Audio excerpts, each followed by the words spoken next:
Imagine walking down your local high street and seeing every third pub and restaurant boarded up. Sounds far-fetched? Well, it's actually becoming a reality right now. UK pubs and restaurants are closing at a rate of about 10 per day. But why is it happening? And more importantly, what can the business owners of these businesses do to make sure their establishment doesn't become another statistic? Stay tuned, because in the next 10 to 15 minutes, I'm going to reveal the hidden forces crushing the UK hospitality industry, and I'm going to share some powerful strategies that I have seen work that could save the business. Chris Worden, Director First Insolvency. If you enjoy our videos, please like, subscribe, and give us some comments. So, welcome back to the channel. Today we're diving into a critical issue that's affecting the UK hospitality industry, and it's the ongoing crisis that's facing restaurants, pubs, nightclubs, cafes. We're going to explore why so many of them are struggling, they're facing insolvency. And most importantly, I'm going to share with you some of the survival tricks and tips that I know has been working for businesses in this sector over the last 18 months. So listen, let's talk about what the current landscape is. You know, the UK hospitality sector is facing unprecedented challenges, but let's break them down. The first one is like closure rates. This is mind-boggling.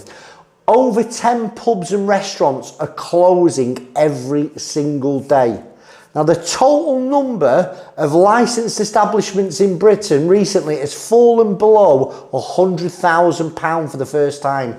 100,000 venues for the first time. I'm from a little place called Kirkham. And in Kirkham, there used to be 13 pubs. And on a Saturday night, we'd start at one pub and we'd walk all the way to the end. And it was fantastic. That must be 15, 20 years ago. There's 5 pubs in my town now. Now, if we look at the current year insolvency statistics, 2024, I'm doing this video in July 2024, the increase in insolvencies, the hospitality industry in England and Wales experienced a 27% increase in insolvencies year on year. So there were 2,000, so far up until April, by the way, that's the figures we've got, there were 2,418 restaurants alone declared insolvent. You know, another thing that's changing is consumer behaviour.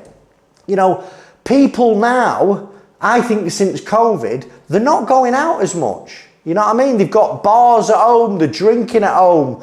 You know, people have not got enough money to go out and, you know, do what they used to do with it. My coffee machine is going to go off again. Apologies for that. It happens in every bloody video. I mean, the statistics, they paint a real complex picture of this industry. You know, some segments are absolutely having it bang off. You know, some areas are having it bang off. Others are really, really, really struggling. So why are they struggling? You know, let's dig into that, because there's several key factors that I believe that are affecting the hospitality sector right now. Number one, rising costs. I mean, energy bills have skyrocketed. Some businesses reported increases of up to 700%. Now, in July 2024, they've settled down a little bit, but you in the hospitality sector, compare your energy bills to 2019 and 2020, and they're like night and day. You know, food inflation, for those that are, you know, that are offering food in their establishments, there's higher cost of ingredients. It squeezes your profit margins. I've got friends in the sector, and there's only so much you can pass on to a customer. Labour costs as well. You know, the labour costs have increased, I believe, from what I've read, by about 25% for many establishments. You know, there's obviously the national living wage increase that's gone up, but people want more money to go to work.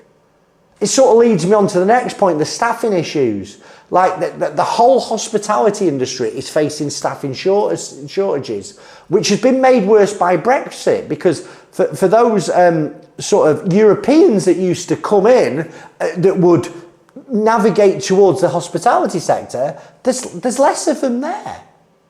Now, big sort of turnover rates on staff is being experienced by lots of establishments, and there's a competition now. There's more competition out there for jobs. So if you're in the hospitality sector, there's loads of people recruiting, which means you can go out there and get a better deal for you. It's bad for the venue though.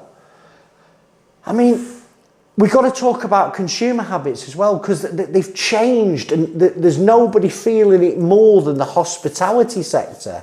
The cost of living crisis has absolutely battered the industry, and it just reduces disposable income for people. I mean, let's have a look at what's happened. If you're the average man and woman on the street, your mortgage has gone up, your energy bills have gone up, your food shopping's gone up, and your wages have stayed there. It doesn't take a bloody genius to understand that one of the first things that people are going to cut back on is going out, having a night out, or taking the family out for a meal. And that's really hitting your industry hard.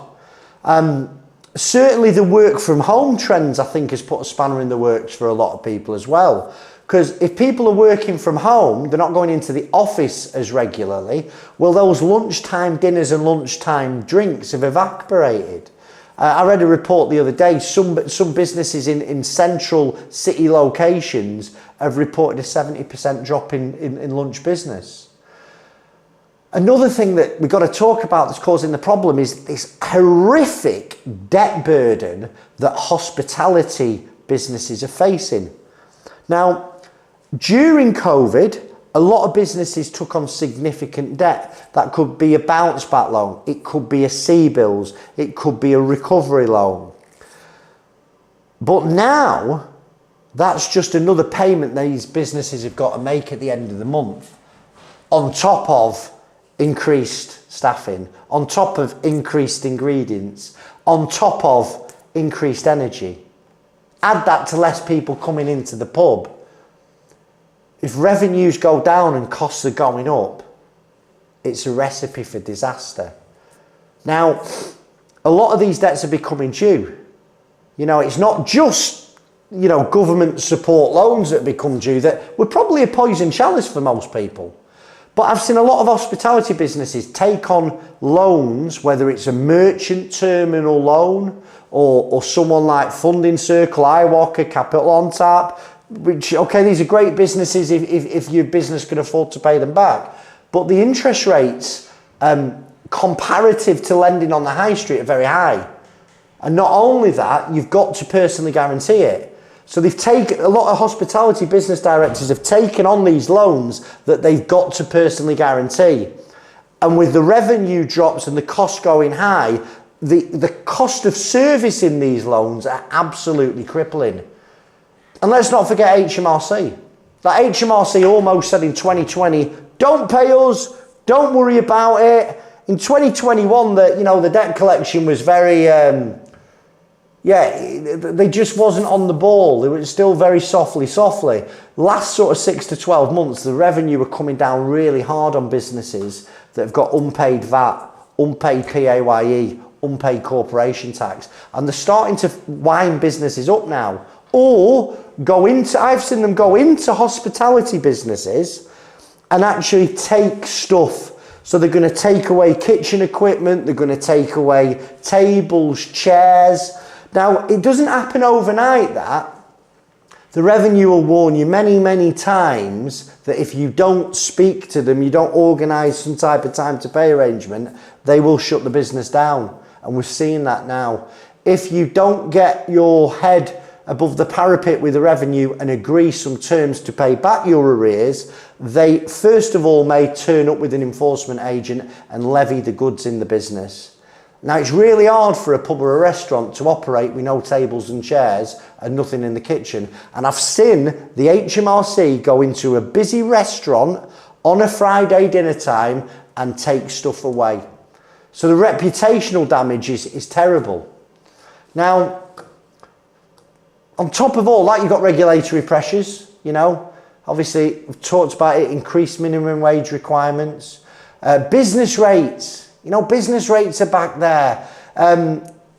These things are really, really hard for the smaller establishments to handle.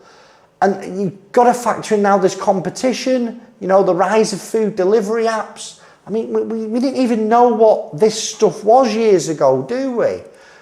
So at home, people might be having a few beers now and they're deciding to order something off Just Eat because it's a lot cheaper than going out to the pub.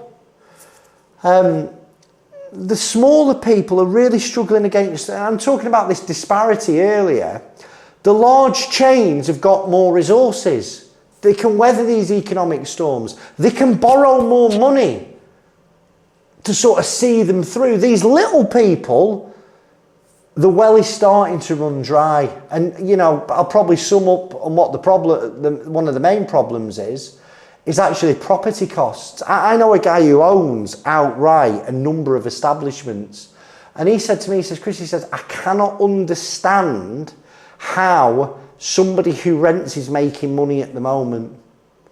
Because high rents and property prices, especially in like big urban areas, they are squeezing profit margins even more. And it's the end result is we're getting loads of inquiries of people in hospitality, and I know other firms in the industry are. Now, all of these factors that I'm talking to you about are creating a huge, challenging operational environment. And again, it's really affecting smaller independent establishments because they haven't got the wool on the back that the big firms are. Wool on the back, by the way, is some cash at the bank, just so you're with me. The next bit I want to go is, how has this impacted the industry? How is this impacting establishments? And for years, I've always had a lot of work from hospitality. But sort of since 2020, I bet I get a pub, restaurant or, cafe, some type of venue calling me at least once a day with these issues. Most of them have either reduced the profits entirely or they're just not making money. There was a report that I read that businesses in hospitality are operating now, profit margins have dropped sort of from 35 to 10%. And that's the good firms. The people I speak to, they're just not making money anymore. And if you've got no profits or you're losing money, you can't reinvest in the business. And it's just sort of a spiral of doom. It's been, you only have to look in your town, have a look around and what pubs and restaurants are no longer there. One of the big challenges is different regions, but even in London now, I get a lot of inquiries from in London. They're seeing a huge decline, certainly in the nightlife trade. Now, I also get inquiries from, pubs in the country because people, they're just not going out as much. There's been huge supply chain disruption, because people are close in the reducing operations, that's impacting suppliers.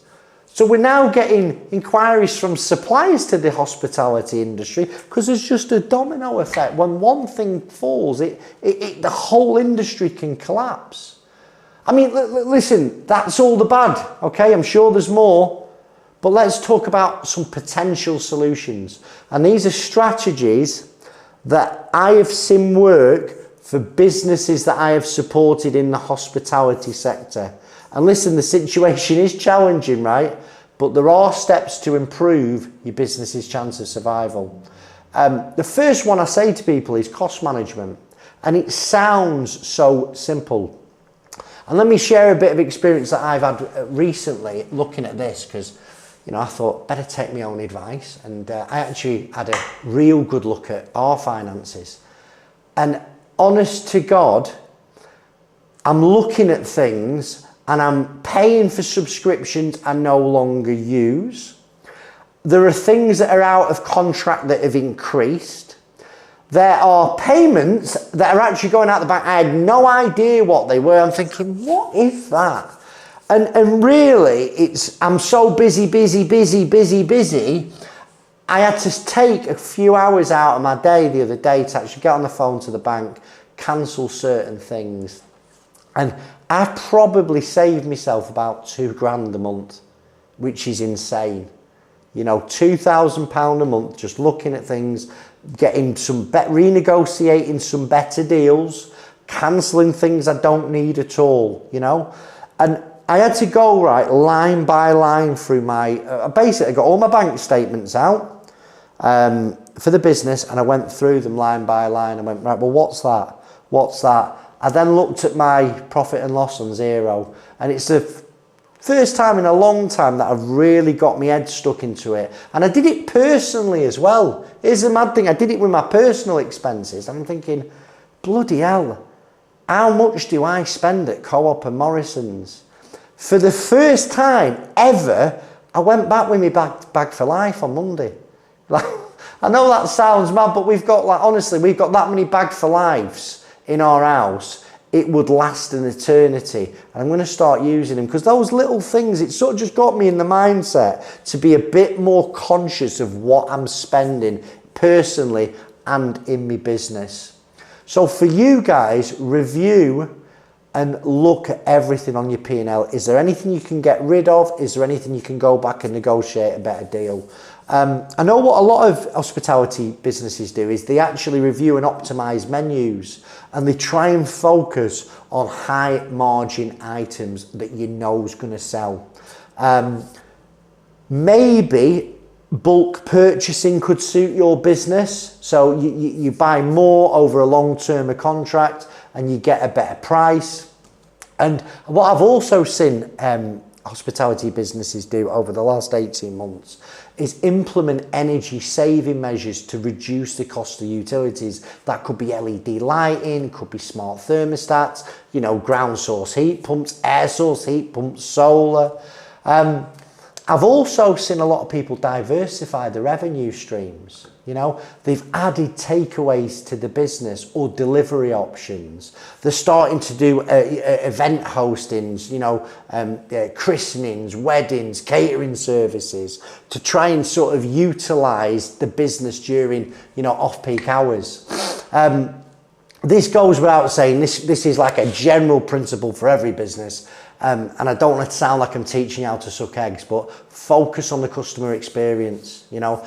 Emphasize what makes your establishment unique. Could be a signature dish, could be the ambience, could be, you know, the service style, whatever it is. You know, you're not going to be all things to all people. I know I'm not everybody's cup of tea. If I was, I would be a mug. You know, I'm talking to the people out there that want to deal with a straight talking northerner who's going to give them no fanny, that's going to get the problems out on the table and hopefully help them navigate choppy waters. So, you know, go out there and promote yourselves. And this leads me on to the next one. If you're not using social media right now, honest to God, you're missing the boat. You're missing the boat. Are you on TikTok? Are you on Insta? Are you on Facebook? You know, dare I say it, are you on YouTube? Now for me, TikTok's where it's at. TikTok, it's a new platform, so they're pushing your content out more to get users. Because social media, it can help you build a loyal customer base. It can help you showcase your offerings, showcase your food, showcase what's going on. I also think what I've seen work for people is a loyalty program to encourage repeat business. People are watching the pennies. If you can incentivize them to come back or come back at quieter times, I know that works and it helps you gather customer data.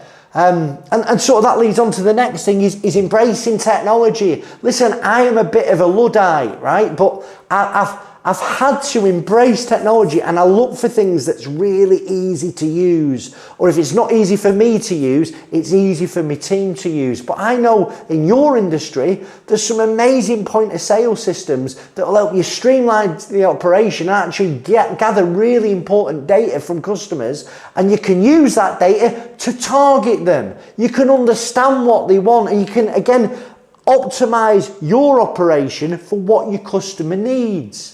I hope all that bit has been fairly helpful.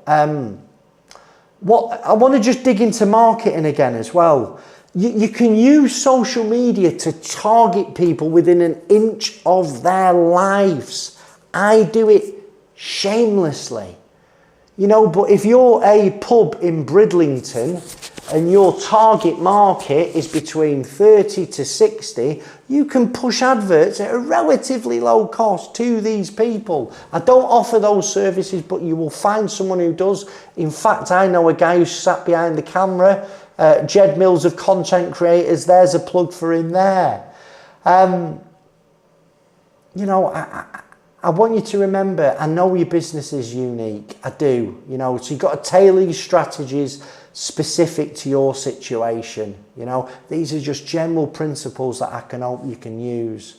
One of the things I want to implore you to do is, if you're really struggling right now, you can't pay your debts when they fall due, you're building up with HMRC arrears, you're behind on supplier debts, you're behind with gas and electric, you've got to seek advice. You know, if you can't pay your debts when they fall due and your liabilities are more than the assets, it shows that your business is insolvent. Now, if you're insolvent, you've got a number of options, but if you don't do anything, at some stage you'll get wound up by a creditor. And what that means is a creditor has tried to get their money from you over a period of time, they've had no luck, and eventually they petition to court to wind you up. You get a winding up petition on your doorstep. It then gets advertised in the courts, your bank account gets frozen. It's a shit show. There are options that you can explore before those. And those options are things like, listen, is the business over? Do you need to liquidate? Do you need to literally close the business via a liquidation process? All the unsecured debts, HMRC, most C-bills, all bounce back loans, energy bills, supply debts, they get written off in a liquidation. And you will be able to get on with your life. It's like a full stop. If you think your business is viable, it's just been pulled down by all this legacy issues that you've had with, you know, COVID and the cost of living crisis, maybe you want to look at a pre-pack. And a pre-pack is where you set up another limited company and you transfer any assets from this company into the limited company. You pay for them, fair market value, and the assets can be tables, chairs, kitchen equipment, lease. Most hospitality landlords will support you starting a new company up as long as you're not behind on rent and you start again debt free. You know, another thing that some hospitality businesses look at is a CVA, company voluntary arrangement. It's not for most of you out there, I can tell you, but for certain businesses. And what you do is you put all your unsecured debts in a pot, HMRC, you know, bank funding that's not secured, supplier debts, energy debts, and you pay it over a period of sort of 60 months. Listen, I'm going to start summing up. The challenges that you are facing right now in the restaurant and pub games are significant, okay? But they're not insurmountable. I have seen people get over this stuff.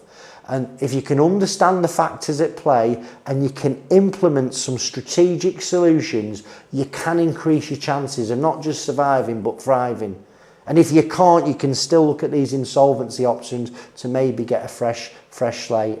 So listen, key takeaways: stay agile, be willing to adapt, be willing to change things. Focus on cost management, okay, without compromising quality. You know, try and diversify some revenue streams, embrace technology. And if the shit's hitting the fan and you don't know where to go, pick the phone up.